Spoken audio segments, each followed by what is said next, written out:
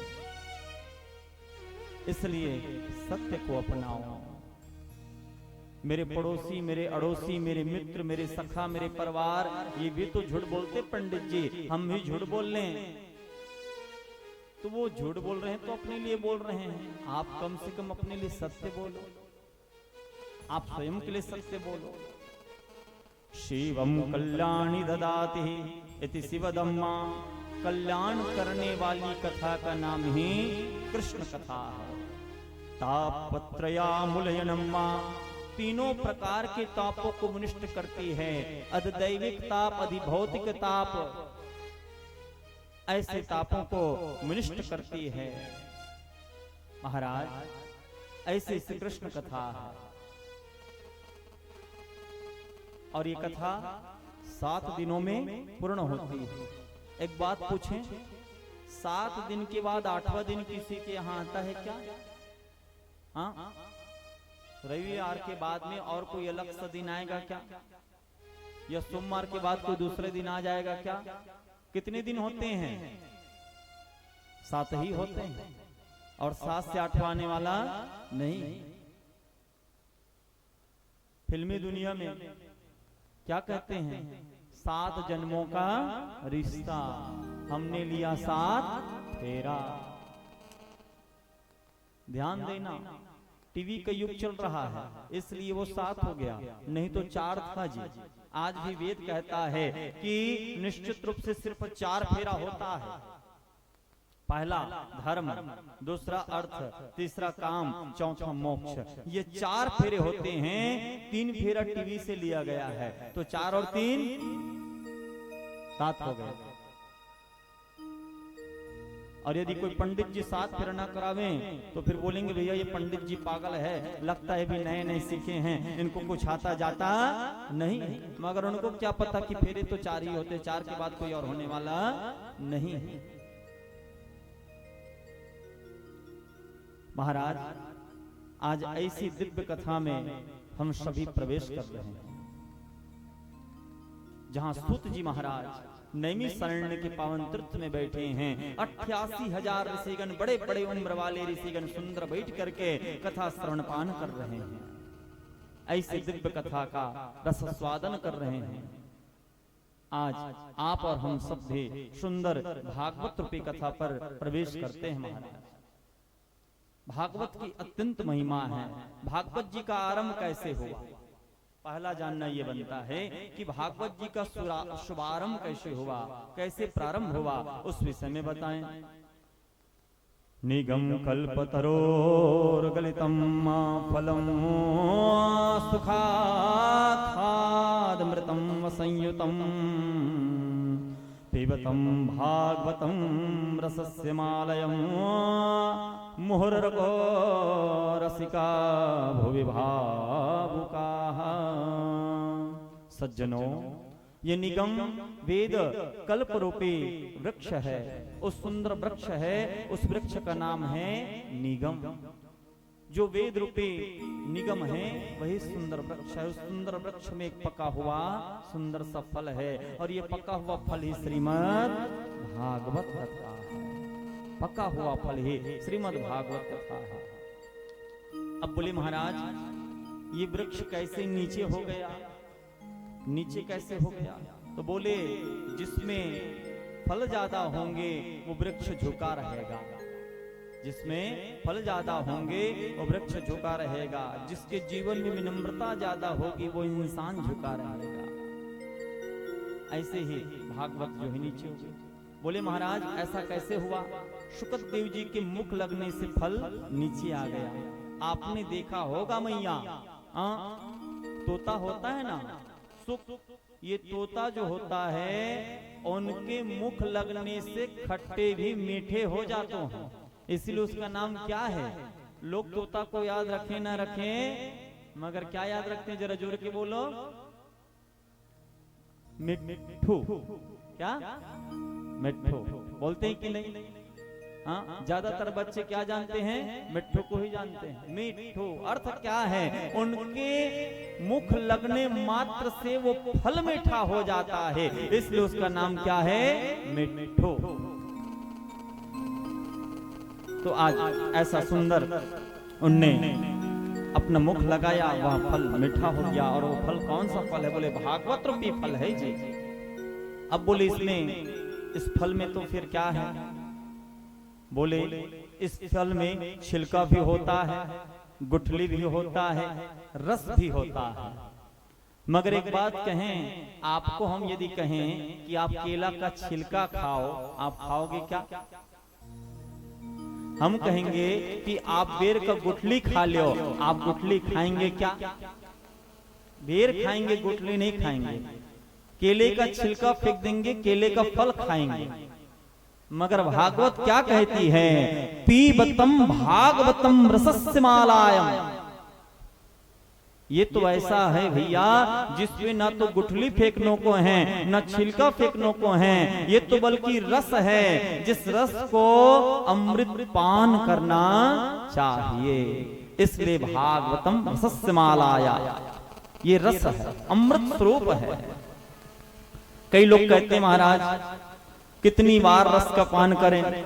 एक बात सच कहें, अभी आपको यदि कोई आम जूस ला के दे दे, दिन भर में यदि 5 बार दे रहा हो कोई भी व्यक्ति, तो आप मना करेंगे क्या?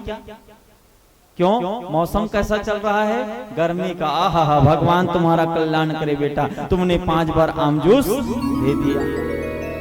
तो उसी प्रकार जिस प्रकार ये गर्मी चल रहे तो आप 5 बार आम जूस पी सकते हैं, गन्ना रस पी सकते हैं, वैसे ही ये भागवत रूपी कथा भी अद्भुत रस है। मगर इस रस का कोई सीजन नहीं होता, कोई ऋतु नहीं होता, कोई महीना नहीं होता। जब जहां यह रस को पीने का अवसर मिल जाए तो पी लेना चाहिए। पंडित जी हमारे यहाँ कुछ समय पहले एक और पंडित जी आए थे भागवत सुनाने के लिए, उनका सुने। अभी कुछ दिन पहले हम पठारी डी में सुनने गए थे, कुछ दिन पहले हम बगल वाले गोड़ा गांव में गए थे, तो कुछ दिन पहले पलारी गए थे, हम वृंदावन गए थे तो वृंदावन में कथा सुने। अब कितनी जगह कथा सुने महाराज, कितनी जगह कथा सुने। तो ध्यान देना, भागवत कहती है कि जितने बार आप इस कथा का रसपान करते हो उतनी बार आपका जीवन सफल होता है, मधुर होता है। इसलिए कथा सुनना चाहिए। प्रसाद को कोई मना करता है क्या? कोई जगह प्रसाद मिल रहा हो उस प्रसाद को कोई मना नहीं करता। और एक चीज जी, प्रसाद में कभी मात्रा नहीं देखी जाती, प्रसाद कम है कि ज्यादा ये विचार नहीं किया जाता। प्रसाद तो प्रसाद है भैया। बाबा तुलसी क्या कहते हैं? रामचरित जे सुनत अगाहे, रस विशेष जाना तिन नाही। राम सिया राम सिया राम राम राम राम सिया राम राम राम। बाबा तुलसीदास की कथा हर साल पुष्पी में होती है, हर साल रामायण होता है। गांव के जितने बड़े बुजुर्ग है वो रामायण की रचना करते हैं। मगर इसका मतलब तो ये कोई नहीं कहते कि अरे यार उस साल सुने थे इस साल भी वही सुन रहे, उस साल सुने थे इस साल भी वही सुन रहे, ऐसा कोई बात नहीं है। गांव में यदि आज भी कोई परंपरा जीवित है, कोई पोथी जीवित है, तो वो रामायण जीवित है। क्या जीवित है? रामायण जीवित है। इसलिए इस रामायण रूपे, इस भागवत रूपे रस का पान करना चाहिए। मुहरो रसी कहा, अर्थात बार बार जहां पान मिले, एक बार पान क्या, 10 बार पान क्या, जितनी बार आपको कथा श्रवण का अवसर मिले उतनी बार कथा सुनने चाहिए, उतनी बार रस का पान करना चाहिए। आज सुत जी से सौनक आदि से प्रश्न कर रहे हैं। कहते हैं सुत जी महाराज, आप तो इतिहास पुराणों की ज्ञाता हैं, आप तो विद्वान हैं, आपसे बस एक ही प्रश्न है। सौनक आदि ऋषियों ने सुत जी महाराज से पहला प्रश्न किया, मानव के लिए परम धर्म क्या है?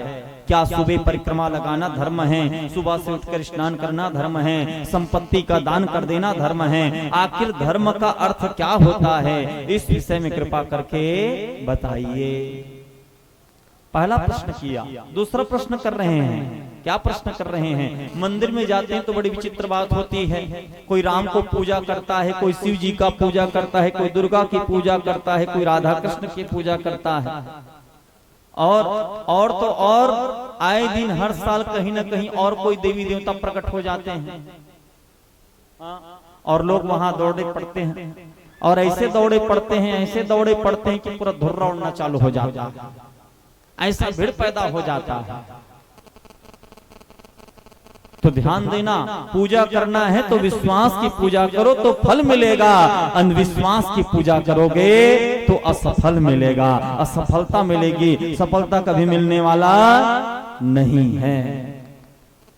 विश्वास की पूजा करो जी, हम हमेशा कहा करते हैं विश्वास की पूजा करो। यदि आपके जीवन में, आपके परिवार में आपके सबसे बड़े यदि कोई देवी देवता हैं तो एक तो आपके माता पिता हैं और दूसरा आपके कुल के देवता हैं। यदि आपके गांव के देवता प्रसन्न हैं तो सारे तीर्थ आपके लिए आशीर्वाद देगा, और यदि आपके खुद के घर के कुल देवता प्रसन्न नहीं हैं तो कर लो चारों तीर्थ, बार बार मिलने वाला कुछ नहीं। घर के देवता को मनाना बहुत जरूरी है। गांव के महामाया शीतला यदि प्रसन्न है तो मानो सब प्रसन्न है, कोई चीज की कमी नहीं। विश्वास की पूजा करो जी, अंधविश्वास की पूजा ना करो। हाँ चलो एक बात बताओ, अभी उधर भगवान जी निकले थे पिथौरा की तरफ एक गांव में, उस गांव में कितने लोग गए थे यहां से? हाँ, गांव का नाम याद है? हाँ? तो उस गांव में देव निकले थे, ऐसा विचार करके सब लोग दौड़े जा रहे थे। बाकी वो देव कुछ दिन के लिए रहे, उसके बाद वो देव गायब हो गए। ऐसे कैसे हो सकता है? बोलो, सोचने का विषय है भाई। हाँ, यदि पूजन करना है, मानना ही है तो जाइए सिद्धेश्वर बाबा के पावन चरणों में लेटिए, वो आपकी मनोकामना पूर्ण करेगा। उतने बड़े शिवलिंग सिद्ध बाबा सिद्धेश्वर महादेव भगवान की सुंदर पूजा अर्चना करो, आपकी मनोकामना पूर्ण होगी। कुछ दिन के लिए निकले हुए देवता की आप पूजा करने जाते हो, ध्यान देना ये अंधविश्वास को जागृत करता है। विश्वास जगाइए, अंधविश्वास को मिटाइए, अंधविश्वास को मिटाइए। एक जंदाई का खतरा काला बताबे महाराज आरा पारा मन सब झन किराया पैसा जोरे रहा, वो ट्रैक्टर ला बुला के हमन होती दर्शन करेल गिरहान, मरे जियल घाम हफ्तत गिरत वहां तक पहुंचेन। आन तब पता चलिस महाराज 2-4 दिन देवता उरी थिन गायब हो गए। हम सोचेन हमार पैसा पूरा बोझा आ गया, आते कन सकेल के गिरहन आदमी।